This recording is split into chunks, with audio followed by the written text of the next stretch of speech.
A Word to the Wise. We're an explicit podcast tackling content with adult themes as well as entering spoiler territory. The word is territory. If you haven't caught up with us.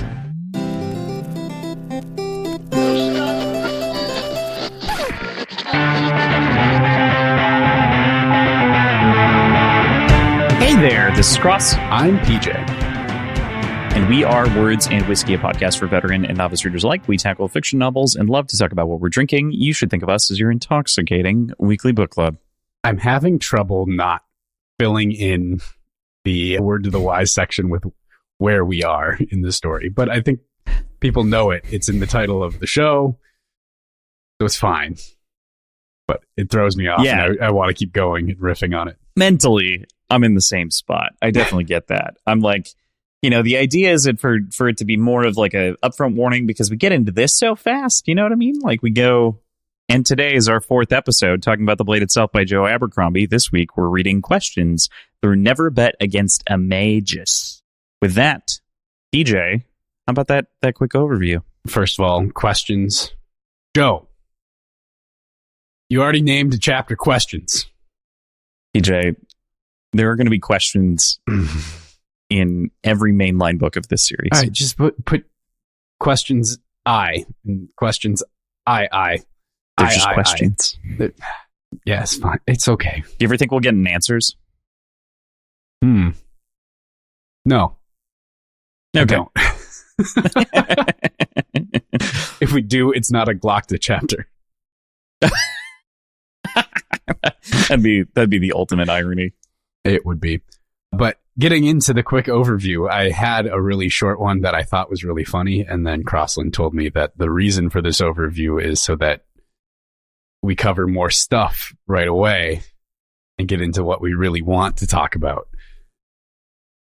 So I had to flesh it out last minute. So I'm not practiced in reading it yet, so I'm going to stumble, and it's okay. Glockta follows some strange threads trying to learn more about Baez, including taking some statements from Severard and seeing the inner workings of the local university. Also at that university, a dog bite victim goes unidentified. Logan accompanies and protects a funny little navigator, Brother Longfoot, through the city, who absent-mindedly flaunts an overfilled bag of money in a dark alley. Logan then joins Baez and Quai at the contest to witness the Southerners' version of a duel. Pharaoh very nearly fucking dies at the hands of 2 young eaters, but is saved at the last minute by Yulwei, who tracked her down after she decided to leave his company. Jazal kisses Artie and decides that he really does want to be with her. He advances through the bracket of the contest before landing in the ring with the other would-be winner, Horst. Through the final match of the contest, Jazal seems to be handily losing to the much stronger Gorst and his heavy steels. But his fortune and constitution are artificially bolstered by Baez, who has a friendly bet with Logan on the outcome. After a hard, illegitimate fight, Jazal is victorious and gets to meet the king, who immediately mistakes him for his son and embarrassingly starts airing out the family's dirty laundry. Woo! It's a hell of a week, PJ. I mean, if in any other week, I'm before I say anything else, what were your thoughts on this week's long read? It was a long read. It was a lot of fun. We very nearly chopped off the last chapter because of length, and I'm glad we didn't because we get all of the contest, which was a lot of fun. Yeah, that's sort of my outlay in the original plan. I was like, I feel like the contest needs to just be one part as far as it goes. And then I was looking at the total page count and the time count on the audiobook, and I just went, God, that's so much fucking book. Technically we're doing 2 episodes for the equivalent of 75 or 80 pages, I think, in the rest of this book. There's not a whole lot left, but we'll cover those over the course of the next 2 weeks. And I was we could stick Never Bet Against a Magus in the next one. That'll be fine. And, timing wise, it would have been, but I was you want to culminate the contest. You want to see the end. There's no cliffhanger to leave you on, it's not there's a final stab and you don't see where the point goes, Right. Yeah. And there's no, the most cliffhangery thing of it would have been, so PJ, do you think Giselle wins the contest? And that would have been it. Right. Yeah. Yeah. The most cliffhangery thing would have been that conversation. And it would have been the only thing that anyone would have gained in that alternate timeline in which we didn't do this is PJ would have never bet what actually happened. Yeah. Precisely. You might have been skeptical of like how he could win against Gorst, but I don't think you would have came to the conclusion of what actually happens. No, probably not. And I'm not saying that I didn't. I don't think that anyone did. I would use it's one the of those word things fuckery at some point, just claiming that some magic was going to get thrown down, but not to the extent that it was. Yeah, not in the way that it was. The other side of this whole section, and this is maybe jumping straight into the end, but one of the things that I find really compelling about this is that, Baez has told us his zones of magic as fire, force, and will. And we see, if we add in last week's fireball, which we see the results of this week, we see his other two magics on display this week. Yeah. Which is fascinating from an approach standpoint. It is. We do also get seemingly some magic outside of someone's domain in the form of Yulwei. Oh, yeah. Yeah. But we don't really know Yulwei's domains. For sure. That's true. Yeah. Like verbatim. That doesn't mean, doesn't mean anything technically, but it's curious nonetheless. He is a funny Jesus with his bones to water trick. It's a little bit of a silly goose Jesus, I guess, if you want to say that. That's an interesting take. Not the one that I would have had, but that's a take most certainly. This any other week, PJ, did you come off the sense that this feels like the climax of a novel? Like, I'm curious on where your thoughts landed that way about like analyzing like this whole thing from like a structure perspective, if that makes sense. I don't think I would have pegged this as a climax, but maybe I should have with how important the contest has been this whole time.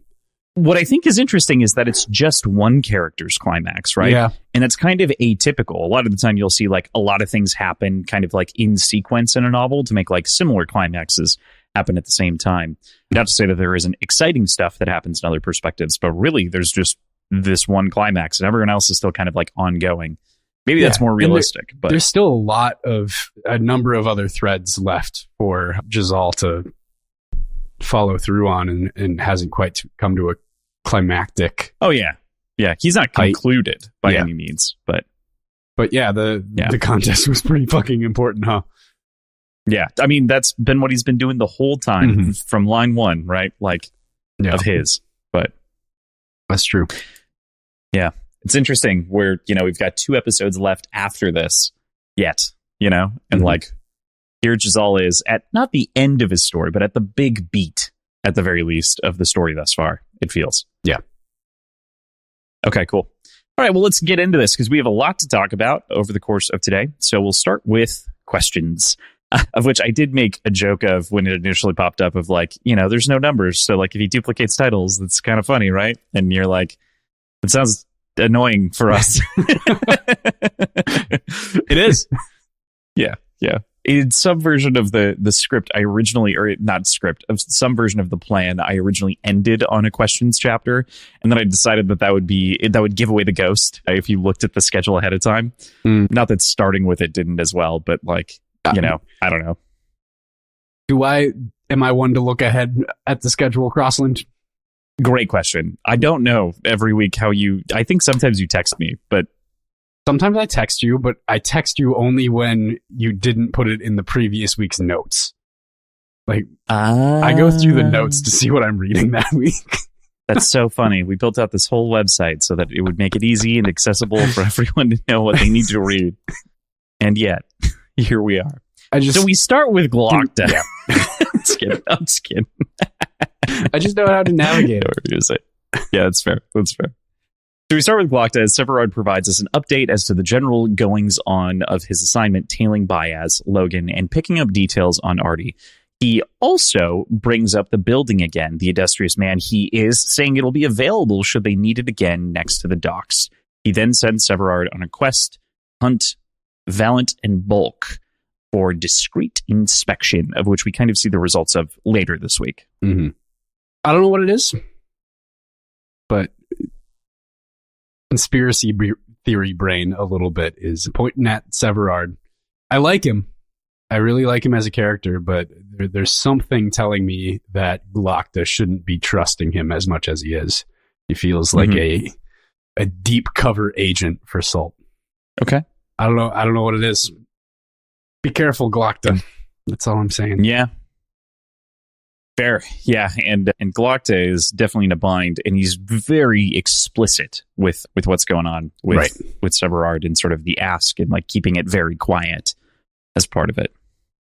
No Frost this week, I think. Yeah. Interestingly, no Frost. No need for the brute, in one way or another. Would have been great to have, around for a later section. Not that like he's getting bullied by any means, but speaking of like the trip that Glokta takes up the Tower of Chains and like the way that he feels truly saturated from the experience and question of why he does this to himself, Frost could have totally alleviated that for him. You know what I mean? And I think that's part of the reason that he is not around or like functionally isn't here. Glokta needs to fashion like a baby Bjorn for Frost. Oh no. He needs Frost to become his legs. Interesting. Yeah. That would work. I mean, why not? Yeah. And especially because this is so awful, and he's just considering like throwing himself off the tower, or like, what if he slipped? There are like all these different thoughts that run through his head, in addition to just the pain of his entire existence and experience. It's tough. It's not. That brain's not doing great for him either. No, he works against himself quite a bit, quite often. We then come to Glokta's inspection and interrogation of the events of the prior night, including details on everyone in the room. Malchus Kwai as the apprentice from the old country, Logan from the north, Baez, the supposed first of the Magi, all of them. And he's confused and non-believing of the damage, his skepticism on full display here in front of the group as he picks apart the scene, the lack of charring, the like need for, all kinds of crazy things, especially as he investigates further later. As the conversation continues, it almost feels like Glokta reckons with Occam's razor in a way for a moment, with the simplest explanation that Baez is who he says he is. Yeah, the whole story is fairly outrageous, so I can't really blame him for wanting to assume that these are liars and charlatans, but he is flirting with that idea of Occam's razor. He's also getting really frustrated. I believe in this section we get a weird internal monologue note where he calls himself the Emperor of Gurkle, doesn't he? Or am I the? Oh yeah, in like an off. It's I think it's in reference specifically to when Kwai brings up the first law, isn't it? Isn't that like where that happens vaguely? It might be. Is like right around. He's like demons from the other side, and I'm the Emperor of Gurkle. Like, yeah, I think that's what he like the way that comes off. Isn't it? I thought it was like he was like the Emperor of Gurkle is this like internal torturer in his head. Malchus Kwai, apprentice to the great Baez, the first of the Magi, great in high art and learned in deep. And then he like cuts himself out of it, listening to this guy mentally say this, and he says, kneel before me, I am the mighty Emperor of Gurkle. Yep. Yeah. And he just thinks that this whole thing is a fraud, and he doesn't look uncomfortable in it. If this man is a wizard's apprentice, I'm the Emperor of Gurkle. And yeah, so it's before what I was thinking it was, but I think he kind of leans into sort of the absurdity of it all, which is why he snaps, which is very uncharacteristic to your point. That makes more sense. I think it's said pretty aggressively in the audiobook. And I think that's where I'm taking it from and trying to remember, because it's like, sounded... I'm the Emperor of Gurkle, and like it's But that makes more sense that it was pointing out the absurdity.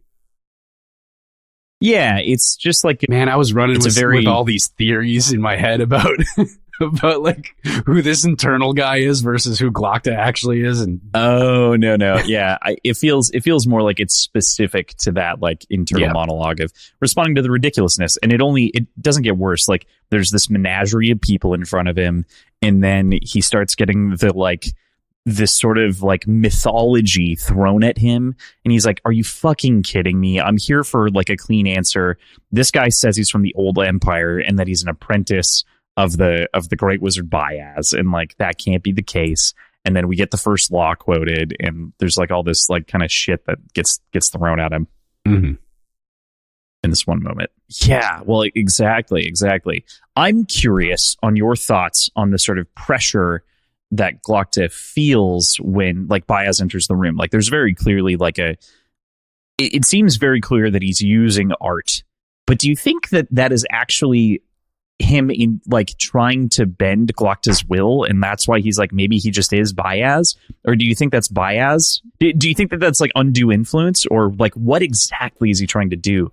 Is it just general force, do you think? Or like, I think it's probably maybe not super overt, but just a general amount of force, I guess, trying to convince, or trying to put Glokta in a more agreeable state is probably what I would assume. Not knowing the bounds of what Baez can actually do. But of course. I assumed art, and I more strongly assumed art after like subsequent reads, after seeing how Logan responds to the shimmering and sort of the immediate area effect at the contest. Yeah, Logan's got a pretty clear picture of when Baez is using art, it seems. He definitely has an understanding is like from his bulging perspective out of his head. He's got all this fucking sweat going down his face. He looks like he's beet red and concentrating. Yeah, it looks like he's in a diuretic shit moment. Super poop. Either constipation or super diarrhea. You know what I mean? Like it's like you have one of those like sulfur farts. Oh, God. Yeah. Yep. Anyway, now that everyone's clicked off the podcast, for the rest of you who stayed, thank you. So, yeah, I mean, it's very clear, and especially, like you said, on subsequent reads, it's like, oh, you kind of try to, like, pick apart exactly what he's doing, and it's tough to say precisely if, like, Glokta just has very strong will, or if it's, like, just a light touch, or is it that Baez is preparing to strangle the man and throw him out the window? Very unclear. Very unclear. Yeah. Baez does continue to prove that he is a little bit short-tempered as he refuses to do parlor tricks for the Inquisitor, but by the end of the chapter, he does seem to come around on Glokta's even keel, at least in the sense of his demeanor, maybe less so kind of the stature of it all. But to the point of what we're saying, you know, what's funny is he is doing parlor, he's doing the magic, so he's actually proving it. He just doesn't, like, Glokta's unaware that he's doing it. True. Which is fucking brutal.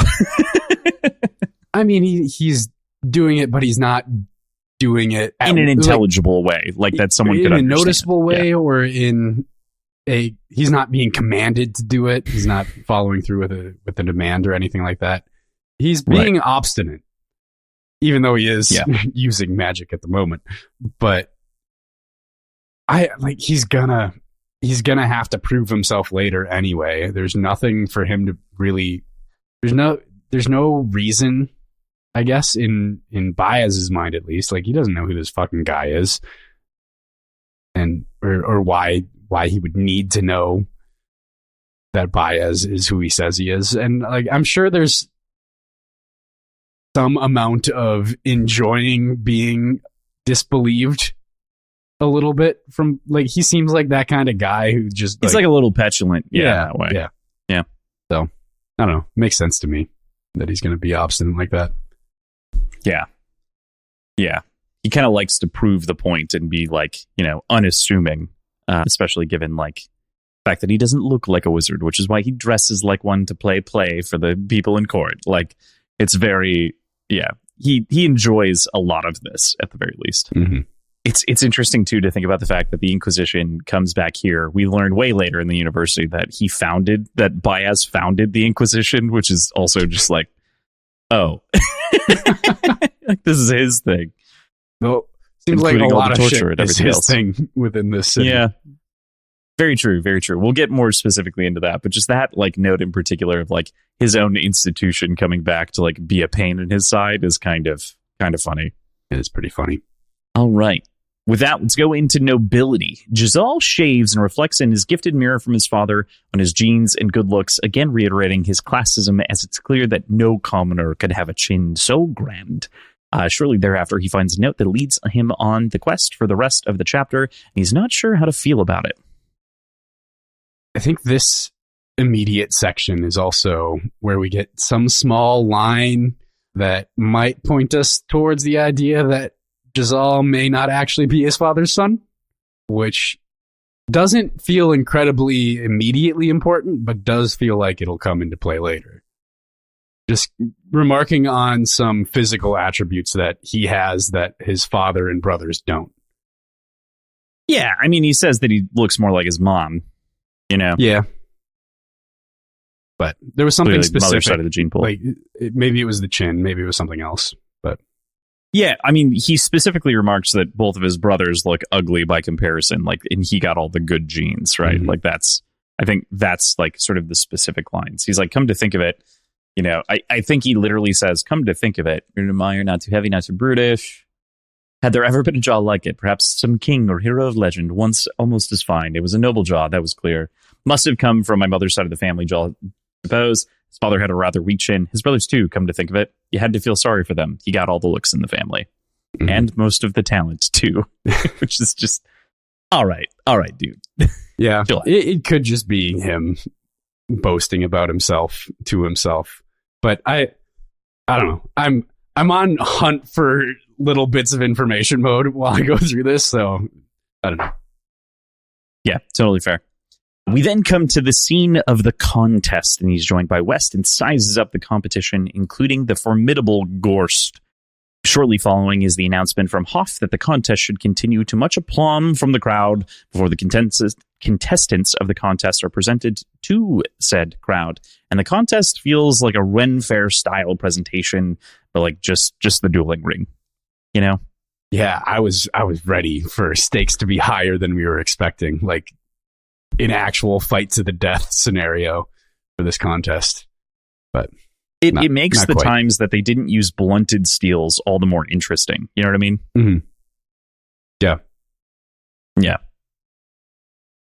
Were they fully blunted, or were they like those half blunted steels like they were They're using? Like training and then like tipped. I mean, for the actual contest. They were fully blunted. Like, okay. They were not the like half blunted or whatever they used that actually cut either Giselle or West. I forget who got the cut. I think it was West. Yeah, I think so too. I think that's right. But yeah, slightly different. Mm-hmm. We get shortly thereafter a look at all the royals in attendance. The king half asleep, accompanied by the queen and his two sons onlooking, as well as the daughter of the Grand Duke Orso, Lord of Talons of Styria. And boy, this all makes a very interesting political setup, but our boys in the ring got nothing to do with that. So we return to the fencing as our boy faces a man from Sterikland. Guslav. He's just a little sleepy boy. He's a little sleepy chubby boy. His job is just so stressful. He's always working late. I'm glad to see him catch up. He gets carried everywhere. Beauty rest. I never thought about like the perils of being in the landing zone of a giant fucking crown. But the risk of it falling and like stabbing his wife was pretty funny. Yeah. That was a pretty funny moment. Mm-hmm. I'm sure it was hyperbole a little bit, but I hadn't quite realized that Gorst would be the final competitor. I was assuming like they seemed very certain that he'd be facing Gorst at the contest, so I assumed it was like a set sort of fight card, but it made me really think it was possible and would have been kind of funny for Giselle to fuck up and disappoint everybody in like round one. Yeah, that it could have like happened, and it's never particularly clear. I think because Varuz has just set his sights on the fact that there's no way that Giselle doesn't make it to the end, and no way that Gorst but simultaneously. That's the other thing, though. Yeah, right. Where he's like a huge underdog the whole time. Yeah, they're both like not exactly. I mean, from Varuz's perspective, this was the final the whole time, or at the very least from his understanding of like training and whatnot, like what to like make of it. But yeah, Gorst is generally not regarded well by the population. We'll get more to that a little bit later when we talk about him more. But yeah, it's interesting, especially kind of walking through these halls to see the way that the contest actually goes down, single bracket elimination style, and also like fencing, but with a circle as opposed to, you know, like straight line, which is a lot of fencing. But which is interesting. So like sumo and fencing. Yeah, 2 steals. Yep. No regulations on weight, which is an oversight. Yeah, that's a problem later. She's like, how did we think of that? Oops. Yeah, oops indeed. I love the pressure that Giselle feels as the duel starts. That sort of cycle that you go through before any contest and all the questions that he has, you know, kind of like welling up in his stomach. It's just a great internal monologue, even with like an eyebrow itch as it formally starts. It's like, oh man, I wish that I could reach up and itch my eyebrow, but he's going to think that I'm moving and I'm going to give him whatever. And the duel begins, and Giselle realizes all of a sudden that actually he's pretty good at this. And that specifically this man seems as though he hasn't trained whatsoever. And so completely undervalued, underprepared, everything else. His confidence shifts fully over the course of this full fight. And you can see the sort of emboldened man that we see go all the way through until the end with Gorst for the rest of this. Yeah, he is. Our boy's not the most humble winner, I'd say. Internally, yeah. He does try externally, to hold the he's celebration. Kind of yeah, he's okay. It's not the best, but not terrible. You're right. But his confidence definitely swells quite a bit throughout this first fight. Yeah, like an inverse Grinch. His belief in himself grew 10 sizes this day. Which is all the inverse Grinch. All right. The ungrinch. Oh, there's your meme for next week. Ungrinched is all. Except for it's like his brain as opposed to his heart. That grows 10 sizes or something. I don't know. That sounds like bad swelling. Anyway, we then turn to the night, and Giselle is out with his drinking buddies again, but he finds them almost embarrassing. So drink for the drinking buddies, and for Giselle drinking his glass of wine for a bit. They chat about the impending war, and despite the celebration here being for him as a celebration, and like barely can say war, especially as it's written in the text, it's just very funny for this first bout of victory. It's just great. West then kind of curtailing this informs Giselle that in 4 weeks they'll be heading out for Angland, and Giselle returns to the table for a couple of minutes before deciding on departing. You gotta love privileged people getting insider information on the on the ongoings of the nation. That doesn't happen in real life, of course. But well, he's a friend. He's a friend. 4 weeks is a long fucking time when we know what we do about the northern forces already making their way south. Oops. That's gonna be too late, I think. That doesn't even speak to like the amount of time that it'll take to like get across Angland. That's just to get there. You know what I mean? Like, I really assumed West wouldn't like? be able to go to the contest because he would be already gone with his battalion. Fair. No, you got a month. Fair. Chill. No, yeah, just don't worry about it. You'll make it. Don't worry. Ooh. There's a quote here that I want to read that I particularly appreciate, and it struck me the very first time that I read it. It strikes me every time subsequently. It said, "Damn, he was bored. It was a fact. He was only now beginning to realize that the conversation of the drunk is only interesting to the drunk. A few glasses of wine can be the difference between finding a man hilarious companion or an insufferable moron. He wondered if he himself was as tedious a drunk as Caspa, Jallenhorn, or Brint. If he were king, he mused, he would punish poor conversations with death, or at least a lengthy prison term." You know, it's great to see him starting to notice faults and like making himself better, I would argue. But he swings like a damn pendulum, man. Yeah. Yeah.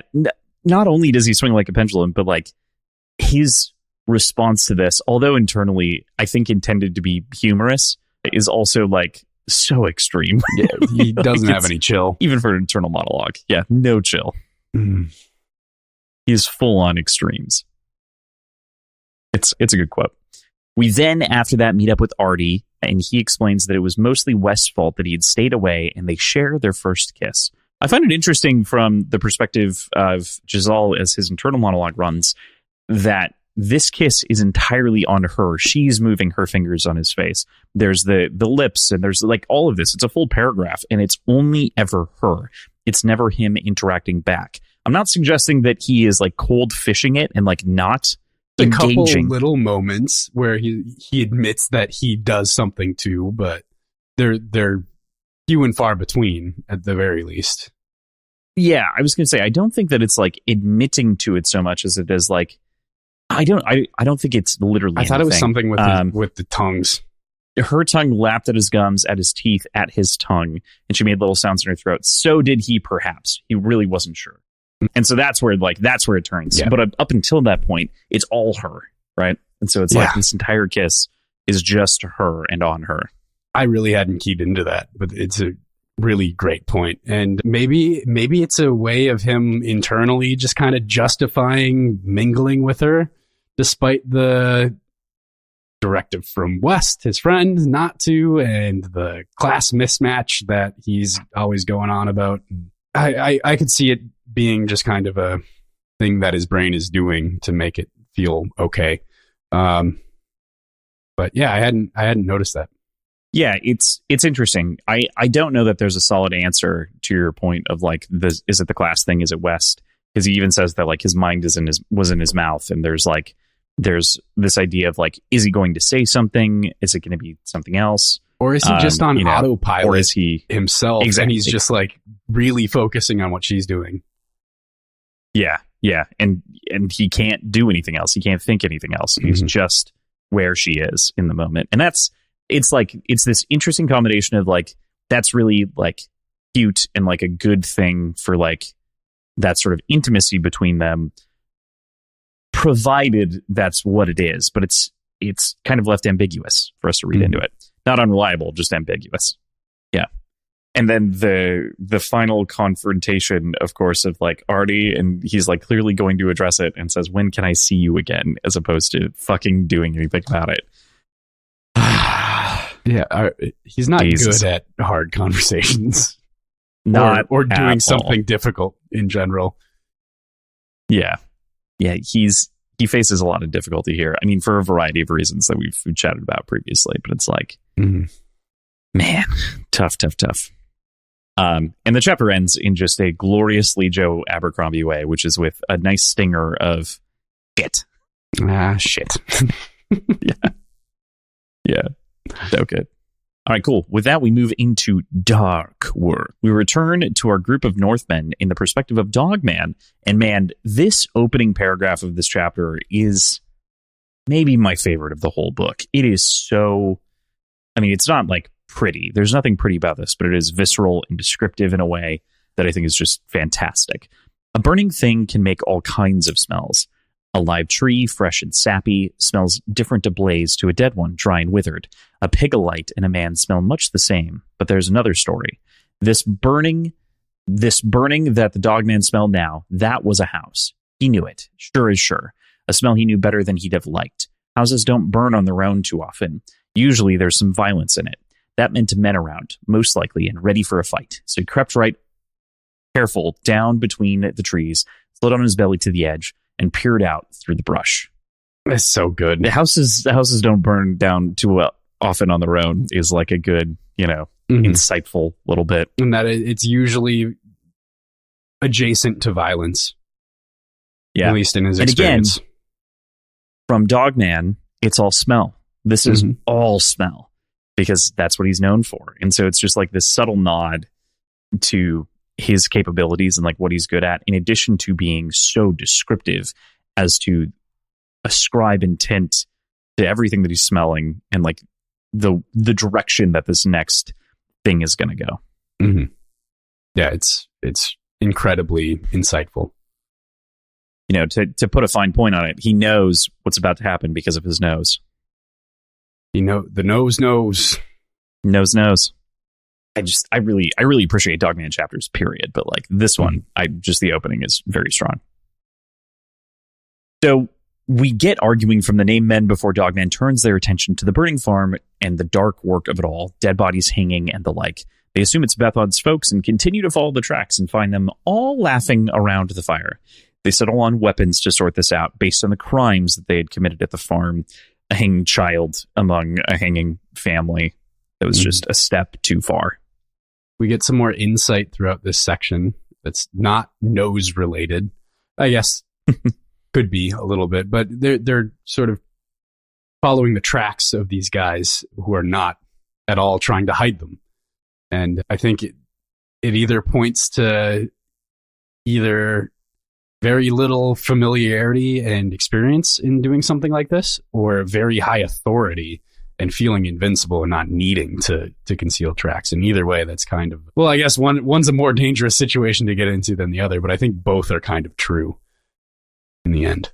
Yeah, there's truth in both of those, I think. I would describe a little bit more to the authority angle of like, this is Bethod. But that said, the Dogman doesn't know that, doesn't understand those details yet. And so none of these named men do. So, you know, this is when they discover, you know, what's happened with Bethod on the whole. So weapons it is. I love, there's this little line about Black Dow coming to understand a man when you spend enough time with him, as they creep up on the campfire. And that reads, you won't see Black Dow in the dark, not if you don't want to be seen. And the crew quickly takes down a couple of them before interrogating those that left. There are two of them left. There's a Meyer and a boy. The Meyer ends up lending a lot of quality to Black Dow's name and like calling him pretty fucking terrifying. And Black Dow doesn't even own up to some of the things that have been ascribed to his name here. And he seems genuinely terrifying to the boy as well during this conversation, but leads to the real reveal here that there's a king in the north now, and that's truly a first. Mm-hmm. I am totally here for all these nuggets of information and backstory on our merry band of named men and the North in general. So that was great to kind of get into. But I found the perspective intriguing that there's never been a king in the North because there's never been a need for one. I'm not sure what to make of that. Just, I guess, how sparsely populated it is and seemingly not strategically important to the Union. No real need to have a unified neighbor.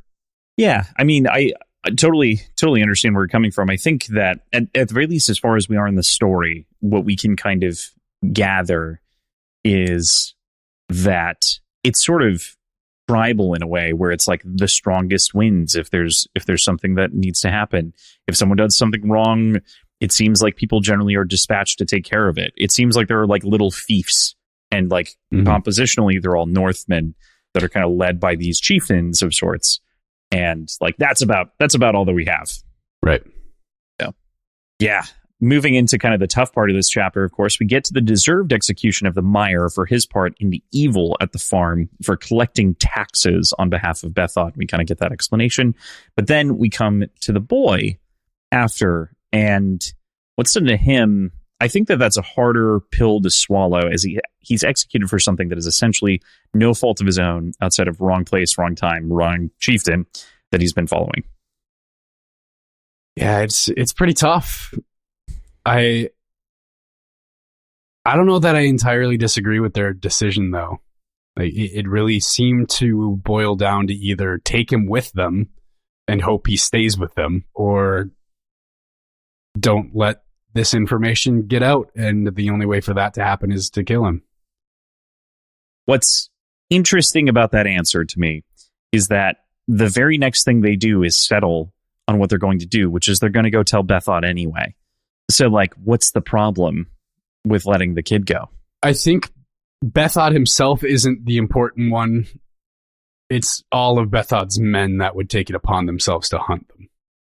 Yeah. All I'm saying is like take the kid with you, right? As opposed to killing him. That's a good point. Yeah. You know?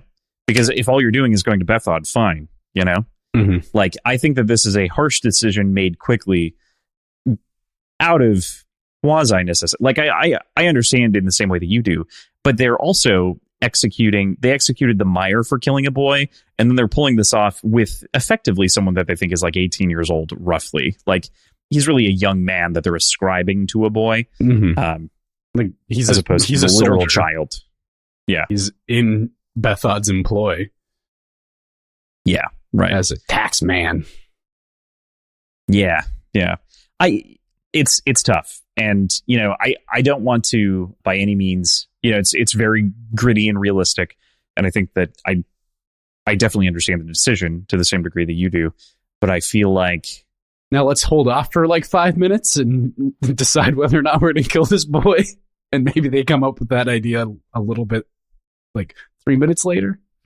Yeah. And it's not as though the Northmen are like geniuses, you know, and like that's not their play. And they're also not like moral, you know, bastions of glory by any means. These aren't paladins, you know, if we're using D&D parlance, these are barbarians by class. I mean, exclusively. So like their focus is in a very different sort of way. But I feel like specifically, you know, I also don't want to give like full absolution for like the guy being complicit in the wrongdoing and execution of the child, right? The boy executing the boy is also not a good thing to like, you know, excuse either. Right. Yeah. The just following orders argument only goes so far. Yeah. And I think the answer is it doesn't go nearly as far as you think it does, as you ever think it does. Right. Yeah. What's tough yet in some regards is the real conclusion that they come to. They have to inform Bethod and they go directly to him to warn about the Flatheads. It's the weakest time to shine. Let's go. Yeah. Forley. Yep. Forley. Forley, the weakest time to shine. All right, with that, let's get into words and dust. We return to Glokta, watching Bremer Den Gorst in the contest and watching him just dominate. He's laughing at how hilarious this is, as the sort of big brute is able to knock these people senseless with his heavy steels and wrestler's frame. He even has an internal commentary of like, I wonder if I could have beaten him at my prime. And at the very least, he's like, it would have been a good match, you know, and that's sort of the conclusion that he draws. What'd you make of the first proper appearance of Bremer Dan Gorst, this sort of brutish duelist? Mm-hmm. This is really where I was thinking a lot about how why is he such an underdog when he doesn't seem to be an underdog when it comes to the people in the know, which you would assume the odds makers are maybe the one in the know as well. And they're like, I don't know, he's even, he's whatever. But maybe at that point it's more about how many bets are coming in, not about actual like statistics or odds makers have a lot more data to work with nowadays, I guess is true where I'm getting at with that. Yeah. But either way, the uncontrollable giggles from Glokta was very fun to read alongside just this brute of a man destroying his opponent. Oh yeah, it's very good, and Bremer is just a big, burly, masculine, take him down, you know, sort of guy.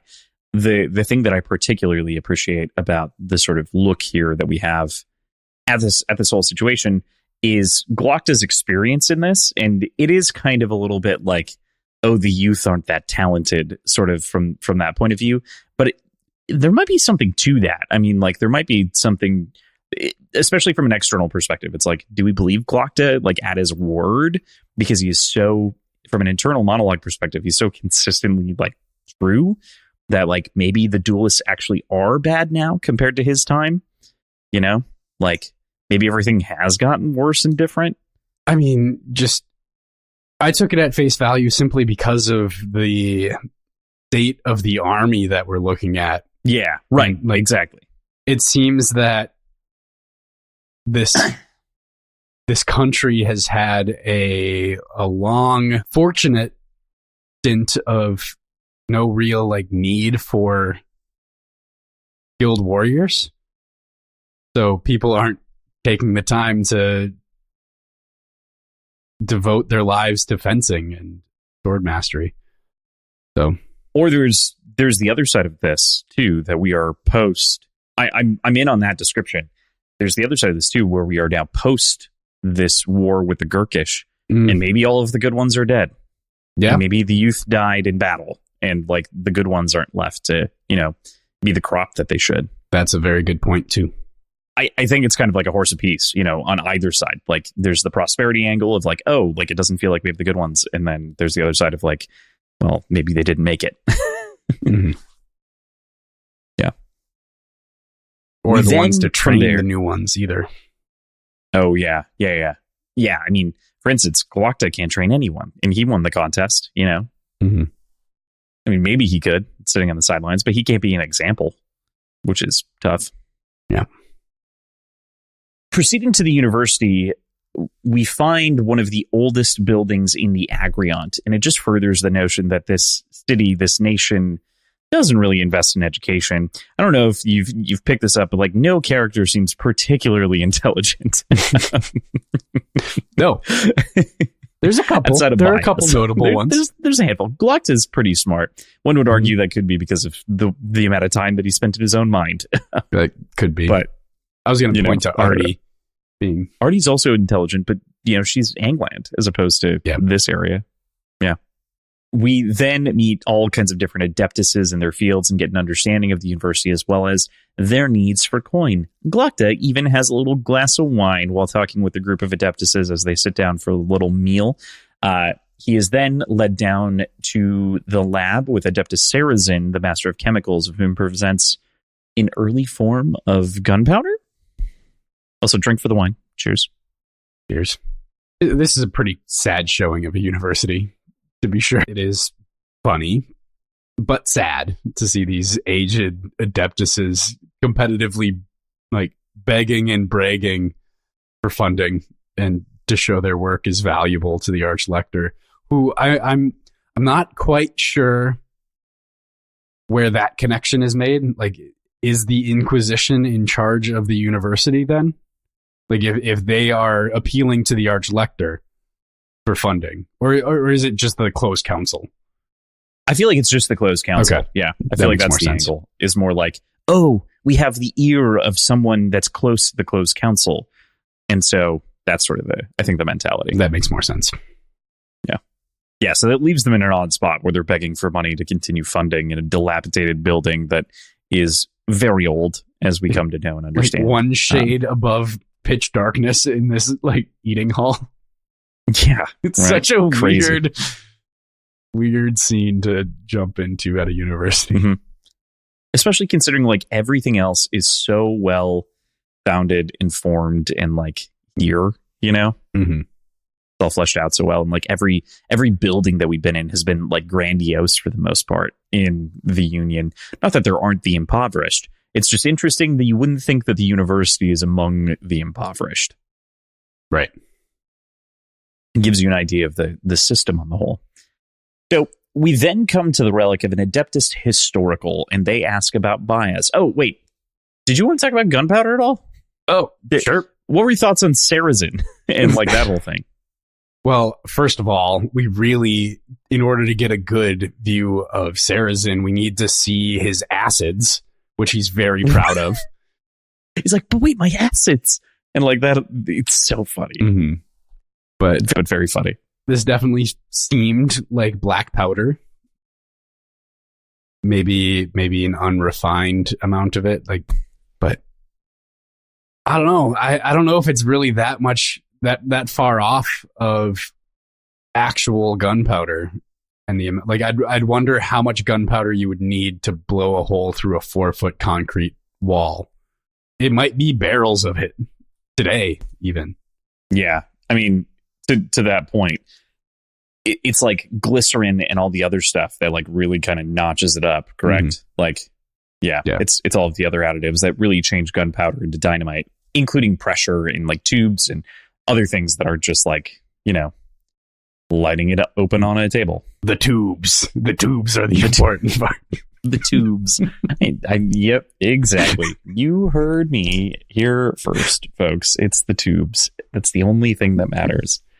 Mm-hmm. If we could take this gunpowder and make it tubular, then we're in business.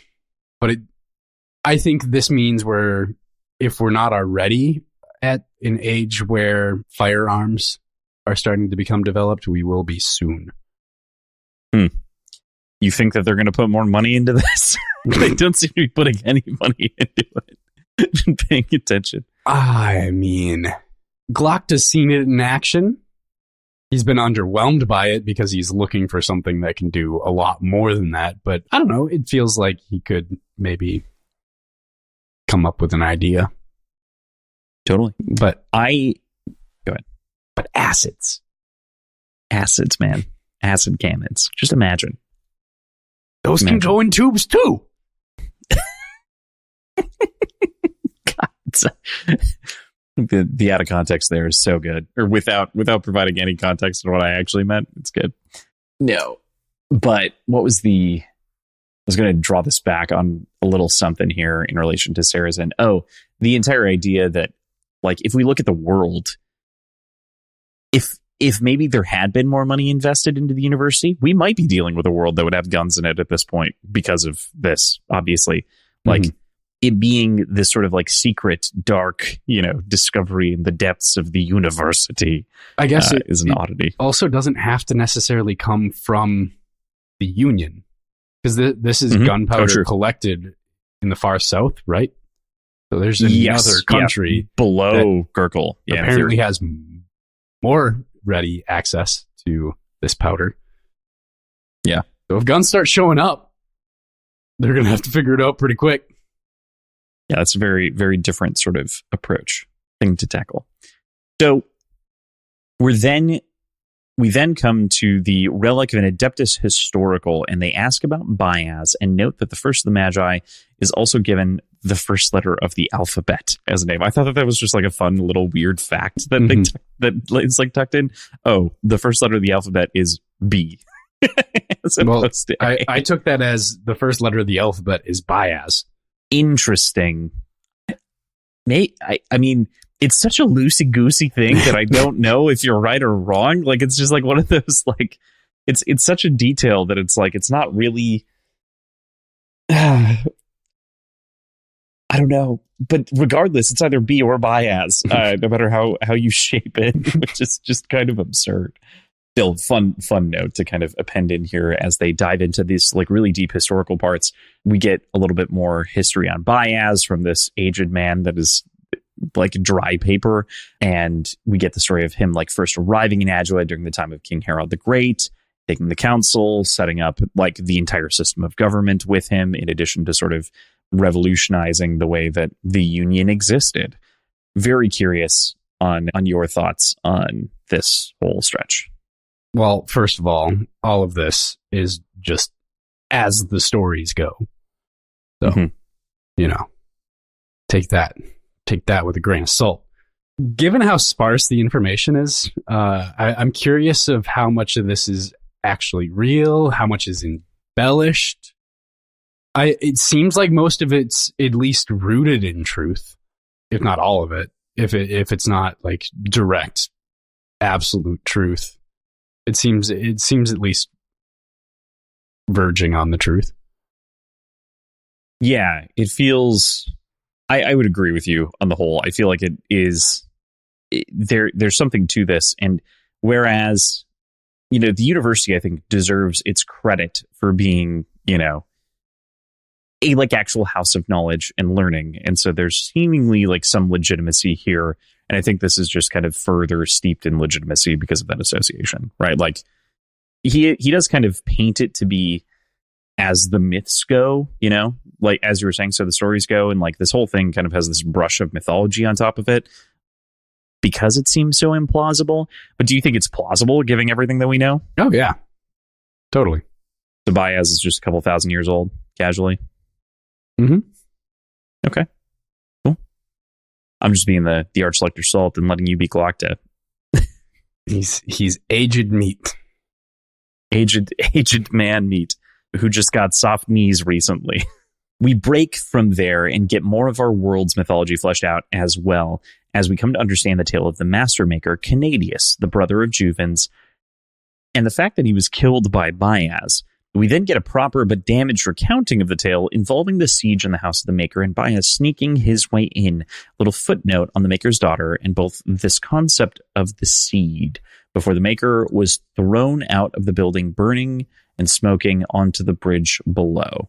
They find that Bias took the key to the house of the maker as well, and he thinks that and Glocka thinks that is his way in. What do you make of the whole story, legend, and the like? Well, first things first, seems like this kind of shoots down my theory that Bias is the maker. I don't know. Oh, well.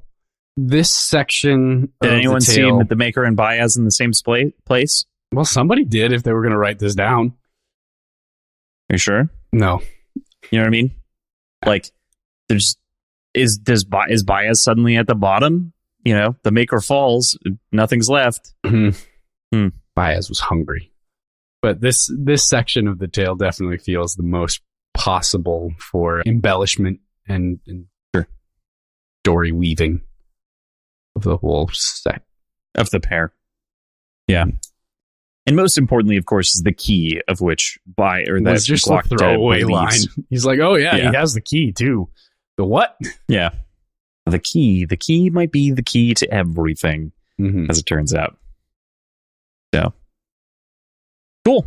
All right. Well, with that, we hit the middle of our episode here. We're going to go into our little drink segment. It's going to be a quick one this week. PJ, what are you drinking? I have a variety of drinks in front of me, Crossland. None of them alcoholic today.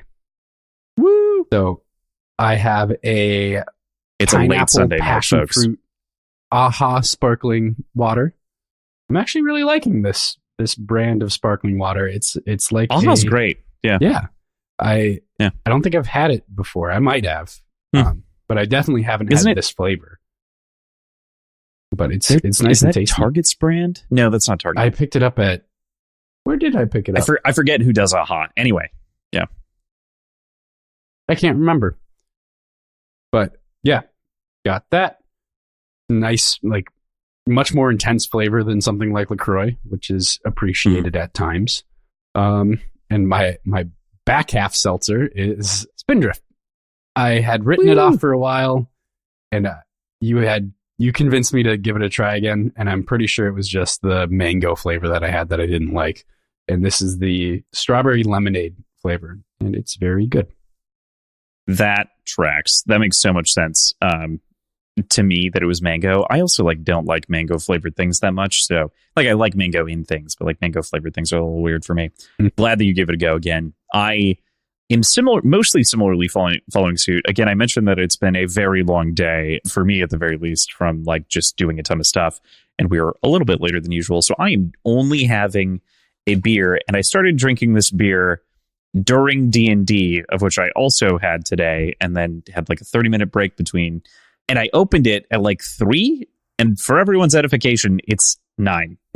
I'm still on the same beer, but it's super good, which is why I'm still drinking it so many hours later. And it was in a cool koozie, so it's not warm at the very least. But this beer it's called Nymph. Go beyond the usual from Living Waters Brewing. They describe it as a New England style IPA, double dry hopped with Galaxy Citra, Mosaic, Centennial, Chinook, and CTZ. So just the sort of gamut of hops, and it's super tasty. It's really good. I would totally drink another one. And May, probably not. I think I'm good with this one. I also had a Spindrift that I finished earlier, lemon Spindrift. You can find it right over my left shoulder that I had in the front half. In addition, I'm having some tea because I've been talking all day. And I am currently talking even more. So I boiled water, ready to make tea. Cannot find my little stash of tea bags.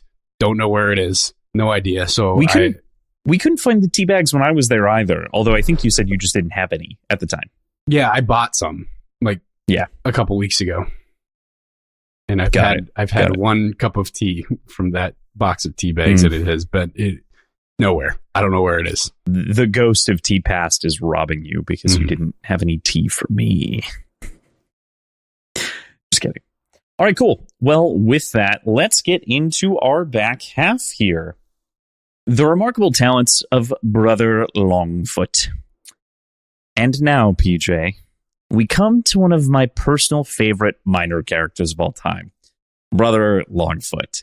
This charming man is introduced to us through Logan as a member of the Order of Navigators from Suljuk. He's a talented, well-spoken, if not articulate, and maybe a bit repetitive man who's been all around the circle of the world, my friend. He explains that he's been sent for by Baez to journey to the very edge of the world, which gives us sort of an interesting forward plot in addition to introducing this wild, ridiculous character. He's a treasure, certainly. Yeah. Wonderful, wonderful, wonderful character. I love his confidence and his ability to speak in third person. Yeah. Did you read this one physically this week at all? I did, yes. Or like chunks or whatever. The fact that almost every one of his sentences ends in an exclamation point is one of those like remarkable things that's just like the rule, generally speaking, in writing is you get maybe 2 a book. Maybe 2. I don't know if you've ever paid attention to it, but there are very few exclamation points because you can describe it with words, don't cheat with punctuation, and like make it feel impactful through description. But he gets exclamation points all the time to punctuate the point of what he is saying, and it's so good. I love Brother Longfoot to death. And Pacey brings him alive, unlike anyone else. Like he really does. It is so good. And again, Pacey is the man of a million voices. Like we've talked, it's incredible. Tim Jordan Reynolds, incredible. This just pulls you in a completely different way. It feels like a full cast. It's crazy. Yeah. There's no other book that we've read that has anywhere near the sheer number of characters, but also for all of them to be so identifiable. You know, the accents and like the differences of any of Jazal's drinking buddies, because they're all completely different, despite being Union dudes, you know? Yeah. Like, and that would be such an easy set of characters to like wash out on and be like okay with it not being, you know, close. But yeah. Yeah. Again, to sing the praises of Stephen Pacey. Or the soldiers standing around the bonfire and all of that. You're kind of breaking my brain a little bit with the exclamation point thing. Like I'm gonna have to pay attention to that from now on. It's rare. It's genuinely like a very rare thing to see an exclamation point in a book outside of like very rare circumstances of dialogue. Again, allowed like 2 a book. I think it was Rob Hart who in one of the classes that I took from him, or in the class that I took from him, that said the rule is generally no, it's Chuck Palahniuk. The rule is generally that you get 1 or 2 a book. I think you get 2 to 4 in your lifetime. And that was like, whoa. That's yeah. That's intense. But nonetheless, very, very funny. Yeah. Anyway, back to the point here. Brother Longfoot, lovely treasure. I think is the right word for this man, and for like everything that he brings in terms of just this like other attitude and other tone to this story that's just so needed and lovely. Baez does mention that they're waiting for someone as a part of this encounter that happens a little bit later. Who do you think they're waiting for? I am guessing Yulway. Unless there's something pointing to him having an already determined destination that I'm forgetting. That seems like it would make sense to me. Sure. Okay. Cool. Yeah, I mean, I think he says that they're like going to the Union with Pharaoh, and that like she owes him something, you know, as like a task or whatever. So right. And I could see Pharaoh integrating into this band pretty well. Yeah, I'm not even necessarily saying Pharaoh to like dissuade that. I'm just saying like I think that's sort of the, you know. I just mean like looking at it going forward from a story point of view. Like Pharaoh getting brought along with Yulway, I think could work. Totally. So Brother Longfoot and Logan continue around Adwa, and Logan can hardly get a word in edgewise as Brother Longfoot just continues to machine gun fire different talking points about how good he is and breaks down the accumulation of wealth this system of government has led to, the oppression of the commoners, the rise of the merchants and the mercers, and like he just kind of rattles all these things off at Logan. Not that Logan either intuits or even has time to intuit in the way that his perspective listens to this. Like he doesn't respond to any of these thoughts, which is crazy. Logan's not a man of many words to begin with, though. Yeah. So it works out how talkative Longfoot is. Yeah. It does work for sure, but it does lead, as they continue down the streets, to him getting lost. Brother Longfoot is so obsessed with kind of talking and having these sort of talking points and proving this sort of worth that this navigator wanders quickly into deep, dangerous territory as his naivete leads them to pull the coins out of the pockets in front of all of these people. They're literally in sort of like a brothel district. There's a reflection on being in the brothel district, this being dirty. Logan's like not as off-put as like Brother Longfoot is by the Adjuans. Talks respectably of Asterian City again as sort of like the home of like clean brothels or something. I can't even remember the term. Beautiful, I think, or something like that. Yeah. Anyway. There were a lot of descriptors thrown around. Mm-hmm. Mm-hmm. Yeah. And Logan quickly dispatches the men that try to accost them as well. Yeah. I was impressed by being within Logan's head through this entire interaction, both like just him kind of taking it all in and leading into him like really turning on and very luckily, but accurately taking out the guy that's behind him without looking. And he offers these coins up as a means of like, stop fucking with us, get out of here, take this and just call it good. I thought for sure he was using it as bait. And he mentions like thinking about using it as bait to take both of them out later. But I think I like it better that he didn't. I like Logan's character throughout all this. He's got facets. It feels, to your point, it feels like there is some growth from the man that we've like heard of as like Bloody Nine versus the man that he is now. And maybe, you know, in part because he's like freed from his death over the cliff or something, or like that sort of like life-changing, shocking experience he's changed.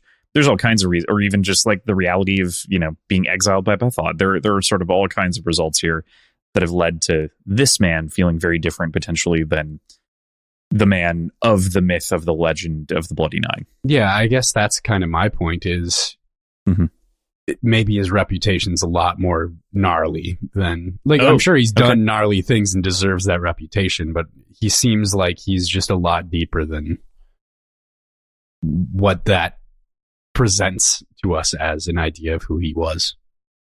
Sure. Okay.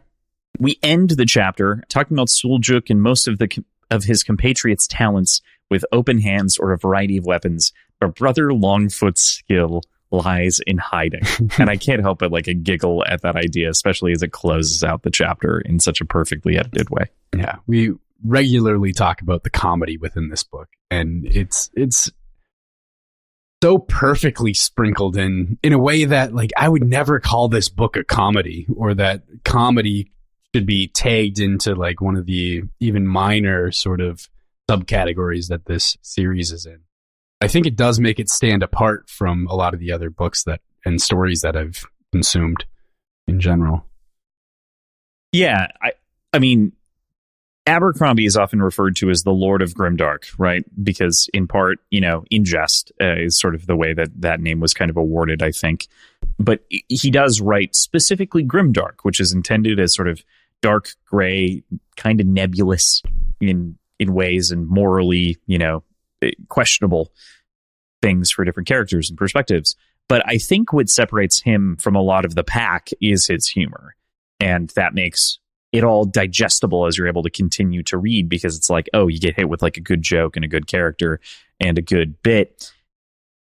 In kind of part because it's almost like there's a little bit of a satire on the genre on the whole here tucked inside. Like, it's interesting. It's like there's some like meta commentary on like the entire idea of like a fantasy story in addition to, I don't know, it's tough to parse the different layers that are going on in the story, but it is all so approachable in part because of the comedy. Mm-hmm. I agree with that. Yeah.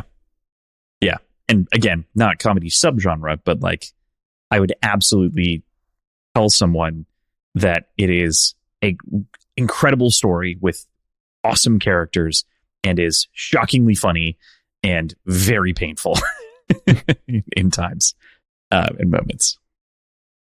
I can see that. It's like a sell. Yeah. So with that, let's go to the next chapter here. Her kind fight everything.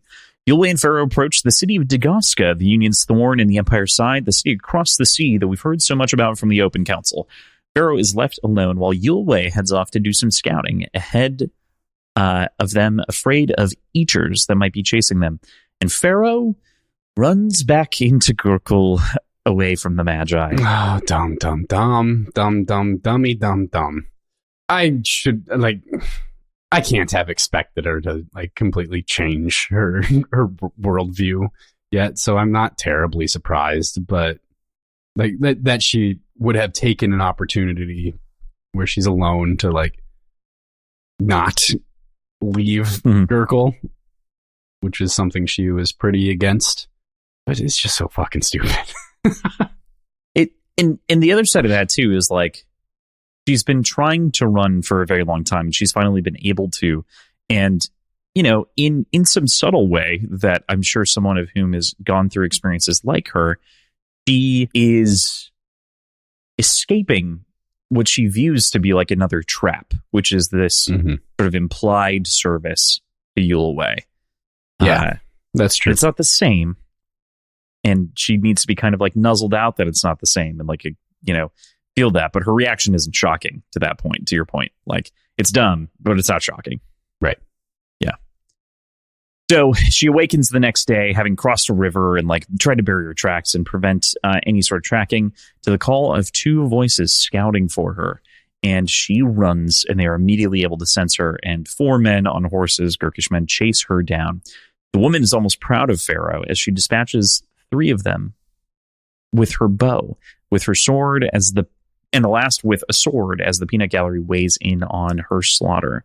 The pair continue, and the man gets 3 arrows in him, all of them bloodless, before she is slammed to the earth by an almost unnatural force as he literally like grabs her throat, I assume, and choke slams her into the earth, dust curling in the air where blood should have been poured, and we meet our first pair of eaters. Man, even after our first encounter with the visage of Logan's wife, I was not expecting them to be so human. I guess I was expecting something more elemental, maybe, or primal. I don't know how to describe it.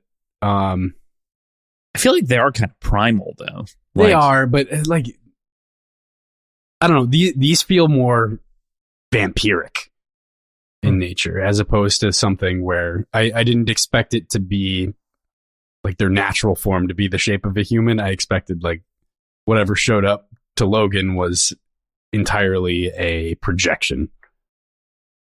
I guess that's what I was thinking. Yeah. Very, very, very spectral by comparison. Much more might still be true. Ghostly. Who fucking knows? I don't know. Yeah. I mean, you might. One of the great things about this story is we don't have the full picture. We don't know if there are ghosts in this world or not. You know, like what if it was something different outside of that? So, yeah, crazy. And like the combat here, I particularly love that Pharaoh is just such a good archer that she just snipes these 3 dudes in the throat. Like, Jesus Christ. Yeah. Pretty gnarly.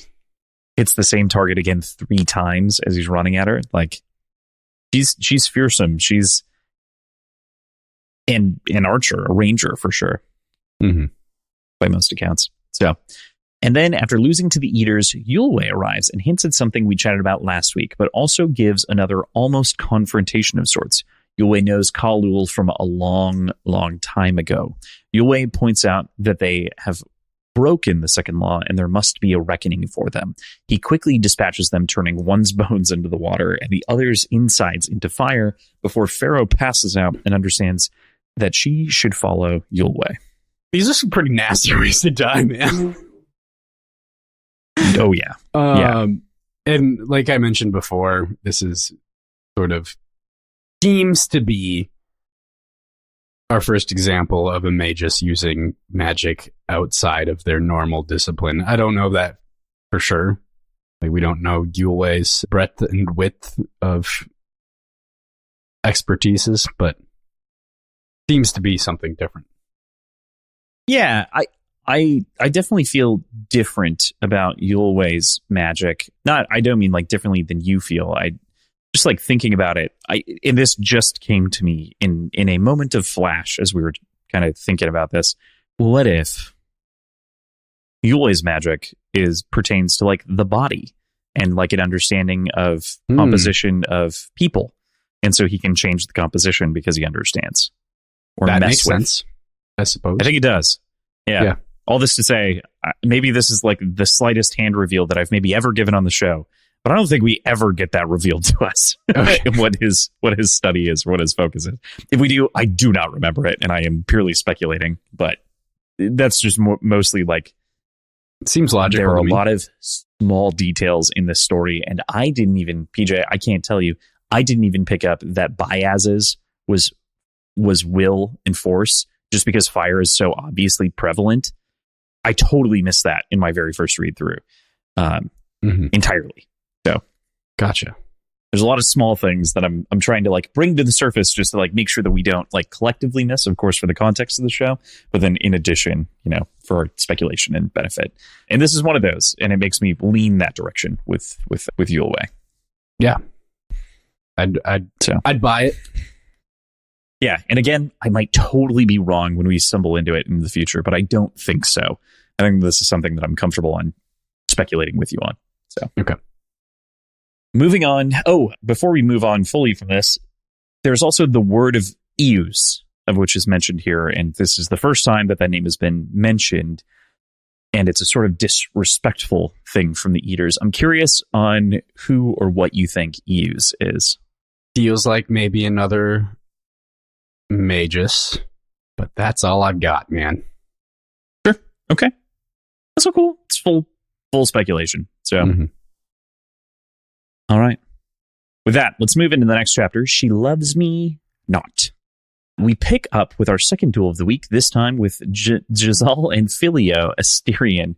He's abused verbally by his good old boss Varuz when he's down 2 points before he jumps back in, and we cut clearly from that moment to a victory as Jazal is shuffling cards and playing against his friends later as he contemplates how to bed, quote, Artie without fracturing the delicate balance of everything. Yeah, he well-deserving celebration and win again. Moving on to the next final round. I think the first time that I read this, I missed a line or something, and I thought maybe he was dejected and lost, but that was just the first read through. I'm not sure how I missed it. But, I mean, you pick it up pretty quickly that he did win.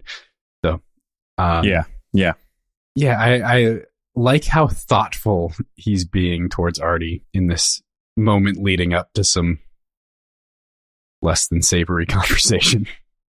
Yeah, and he's definitely being thoughtful, but not gentlemanly. Of course not. He's like, and like, yeah, it's so interesting, and it just pays off so well when it comes to the next section, because he is kind of being like internally like more of a pig, and then externally he is like almost the picture. And again, it's that sort of pendulum that you mentioned earlier. I think that's actually a great sort of internal metaphor for like the strife that Artie in particular makes him feel, which is great. I want to bring up this right now, and there are a number of moments where this has happened before, and I don't think we've talked about it too much, but I want to just make mention of this. I don't know if you felt it at this point, but it's very clear that Joe Abercrombie had a life as a film editor before this because of the way that he cuts between scenes. it feels like a TV show. It feels like it's pre-written for TV or like pre-written to be a movie script in some ways because of like that moment of like being down 2. We don't need to see him win. We see him get up. We get a quick shot of like a maid walking around at a bar, the shuffling of the cards, and everyone laughing and celebrating again. And that's just a visual language that lets us know and informs us of like what's happening. It's just like, dude, so good. Yeah, I can transferable skills. If we've talked about it before, I don't remember, but yeah, I think we put it into such fine terms. I think we did in episode 0. I think I mentioned it, but okay. Yeah, I can see that. Makes sense to me. It's just cool that, you know, that sort of skill transfers and tucks in here really nicely. So we made mention of it earlier, but the boys proceed to talk about the women, making them out to be objects to be won, comparing them each, the Lady of Talons, and then we have Eris, and then Artie, that are all kind of brought up in sequence. And when Artie is brought up, Giselle snaps, flipping the table, protective of this woman beyond a normal measure, as sort of the boys also react a little bit later. Despite I don't know, his head is not entirely in the right place, but it's going in the right direction. Giselle is moving and progressing in a positive way, I think. I like that he's finding himself annoyed by the way that the others are talking, and presumably he would have been talking just like them, with them, a couple months ago. So I don't know. I like that he feels protective and feels the need to defend her a little bit, even though she's not here. The intensity of the anger, though, still feels altered or unnatural in some way. And it seems to be happening very often when it comes to Artie, and not just with Giselle.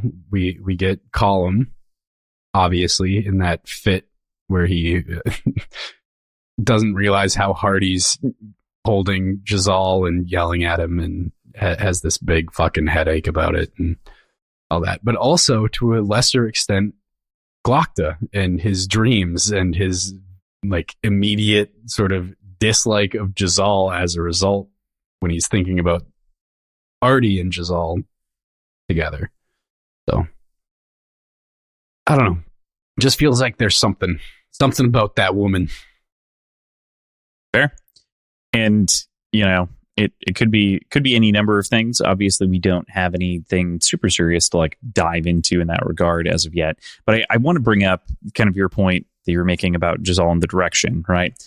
The Giselle that we start with would have finished a game of cards, won the hand, and then like maybe said something if he thought it was like super offensive, but he would have never reacted in this way. Mm-hmm.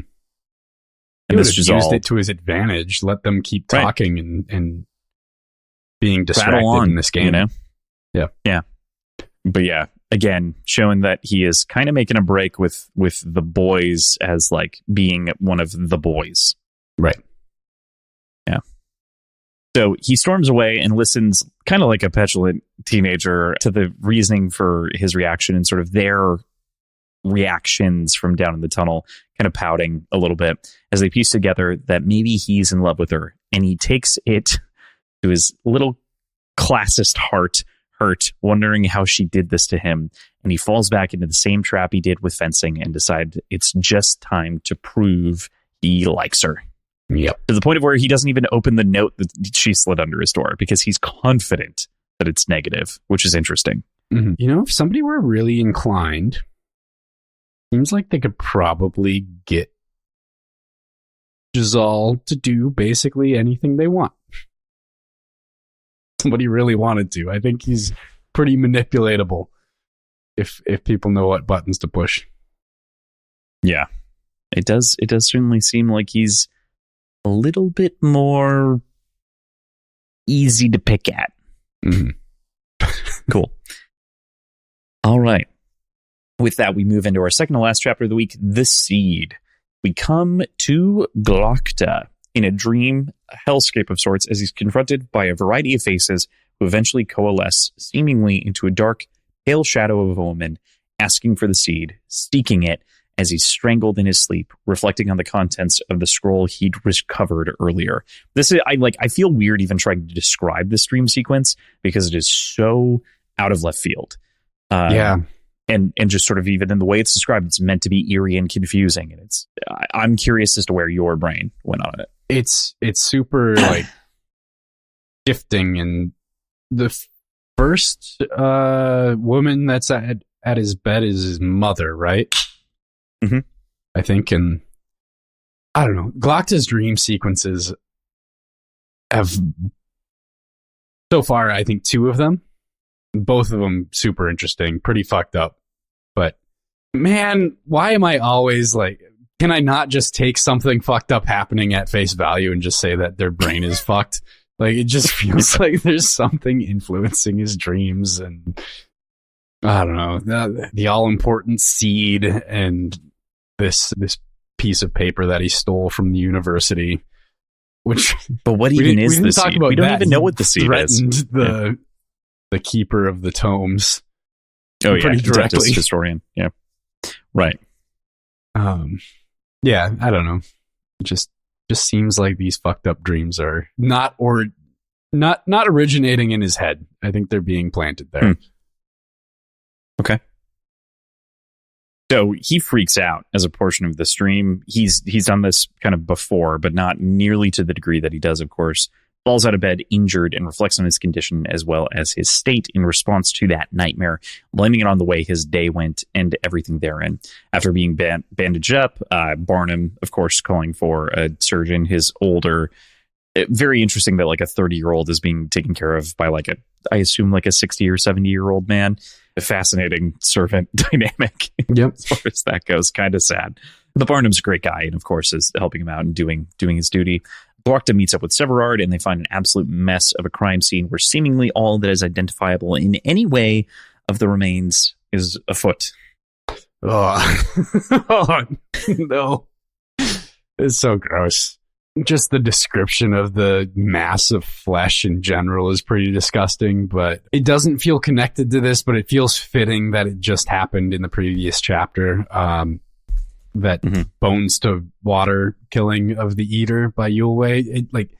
Maybe it's because we just got that description that's kind of what I'm imagining here. Just like a hodgepodge of flesh and a random foot kind of embedded in it. I don't think it's quite that gross, but doesn't feel not that gross either.